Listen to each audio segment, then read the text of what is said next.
Assalomu alaykum aziz yurtdoshlar. Sizlarga kontrakt mahsulotlar to'g'risidagi ma'lumotlarni yetkazishda davom etamiz. Bugungi mahsulotimiz barchamiz sevib iste'mol qiladigan kofe mahsuloti hisoblanadi. Ko'pchiligimiz kofe mahsulotlarini sevib iste'mol qilamiz, lekin barchamiz ham original kofe mahsulotini kontraktdan ajrata olamizmi? Keling, ushbu holatlarni barchamiz sevib iste'mol qiladigan McCoffee mahsulotini ko'rib chiqamiz. Ushbu McCoffee kofe mahsulotidagi so'z, uning tasviri respublikamiz hududida tovar belgisi sifatida muhofazaga olingan. Lekin ko'rib turganingizdek, ushbu mahsulotdagi so'z, uning tasviri original mahsulotga o'xshash qilib ishlab chiqarilgan.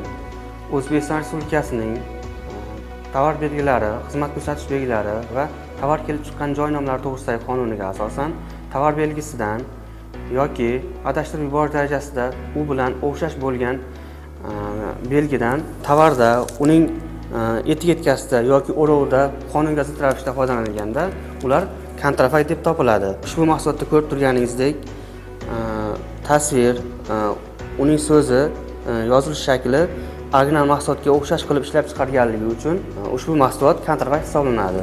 Kontrafakt mahsulotni ishlab chiqarish, olib kirish, sotish, savdoga taklif etish intellektual huquqlarning buzilishi deb e'tirof etiladi. Ushbu xatti-harakatlarning sodir etilganligi uchun original mahsulotning egasi huquqbuzardan ba'zi hisob miqdorining 20 baravaridan 1000 baravargacha miqdorda tovon puli talab qilishga haqli. Hurmatli fuqarolar, mahsulot sotib olishda kontrafakt mahsulotlardan ehtiyot bo'ling.